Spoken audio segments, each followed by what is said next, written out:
I didn't find out my wife's secret during a fight. There was no confession. I was alone in our kitchen, waiting for water to boil, when I realized the person I married had lived an entire life I was never meant to know. And once I saw it, I couldn't unsee it. I found out about my wife's past on a Tuesday afternoon, in the most unremarkable way possible. No shouting, no dramatic confrontation, just a quiet moment alone with my phone, standing in our kitchen, waiting for the kettle to boil. It's strange how the most important moments of your life rarely announce themselves.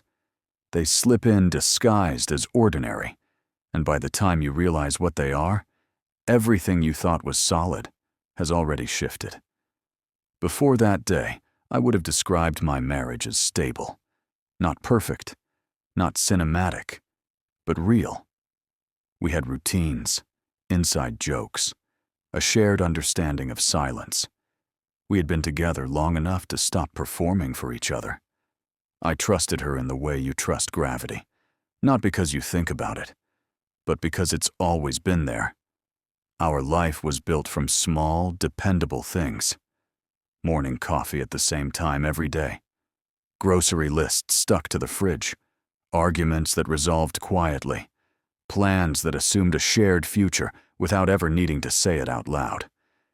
If someone had asked me then whether I truly knew my wife, I would have answered without hesitation. I thought intimacy was measured in years and proximity. I thought time itself guaranteed truth. Looking back, that certainty feels naive, not foolish, just unfinished. The first cracks didn't arrive as revelations. They were more like static. Small inconsistencies that didn't interrupt the signal enough to make me question it. A story she told about her early 20s that changed slightly depending on who was listening. A pause when I asked about people she used to know. A reluctance to revisit certain years of her life, framed as disinterest rather than avoidance. I noticed these things the way you notice background noise, registering them without assigning meaning. Everyone edits their past. Everyone leaves things out. I told myself it was none of my business anyway. Love, I believed, didn't require full access. It required acceptance. Friends would sometimes ask how we met, and she'd let me answer. When conversations drifted toward old relationships, she'd smile politely and excuse herself. Once, at a dinner party, someone mentioned a city she had supposedly never lived in. Her reaction was immediate, too quick. She laughed it off, but something in her posture changed. I remember clocking it, filing it away, and choosing not to open it. I didn't want to be suspicious. Suspicion felt like a betrayal of its own. I prided myself on being the kind of man who trusted fully, who didn't interrogate love until it broke. I thought curiosity, in this context, was a form of doubt, and doubt felt dangerous. The moment that changed everything was almost accidental. I was organizing old documents on a shared cloud account, looking for a warranty receipt. I typed her name into the search bar, expecting nothing more than tax forms and scans of IDs. Instead, I found a folder I had never seen before. It wasn't hidden. That's what struck me first. No password protection, no misleading label. Just a name I didn't recognize, attached to a collection of files dated years before we met. At first, I assumed it was a mistake, maybe someone else's documents, maybe an old work archive. I opened one file, then another. Each one pulled me further into a life that didn't include me. Different addresses, different last names, legal paperwork tied to events she had never mentioned. The deeper I went, the clearer it became that this wasn't an omission. It was a partition. I remember feeling disoriented, like reading an alternative biography of someone you love. The facts weren't dramatic on their own, but together they formed a picture that contradicted the version of her I had built my life around. There were relationships she had denied ever having, commitments that predated ours in ways that unsettled me, choices that reframed stories she had told me casually, as if they were harmless chapters, rather than defining ones. I didn't confront her immediately. I needed time to understand what I was seeing, and maybe more importantly, what I was feeling. It wasn't rage, it wasn't heartbreak, it was something quieter and more destabilizing. Uncertainty. The sense that I had been standing on a floor that only looked solid, because I never tested it. As more details surfaced, I realized how carefully her past had been curated. Not erased, just rearranged. The years she spoke about freely were real, but selectively framed.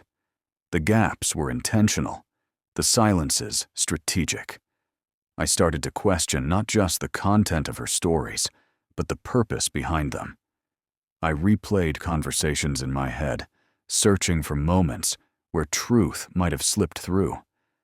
I wondered how many times I had unknowingly stepped around something I was never meant to see. How many decisions I had made based on an incomplete picture.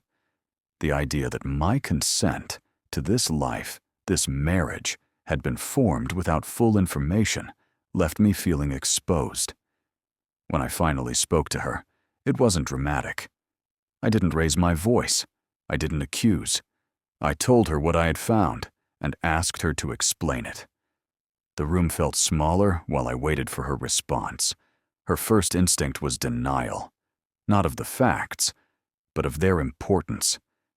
She told me it was in the past, that it didn't change who she was now, that she hadn't lied, just chosen not to share. Her words were careful, measured, defensive without being aggressive. As I pressed, the story shifted. Details emerged slowly, as if pried loose. She admitted to parts of her life she had intentionally left out, framing them as irrelevant, too painful, or too complicated to explain. She said she was afraid I wouldn't understand, afraid I would leave, afraid that telling me everything would cost her the future we had built.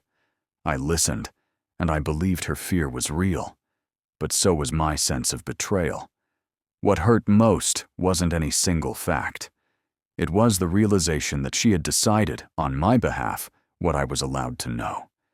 That she had shaped our relationship around an edited version of herself, trusting that love would justify the omission.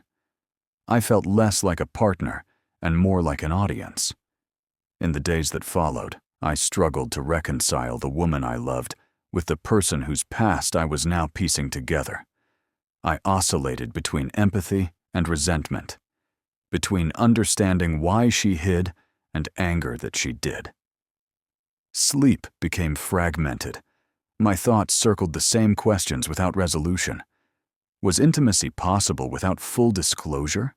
Was love still valid if it was built on partial truth? And perhaps most unsettling, had I ever really known her at all?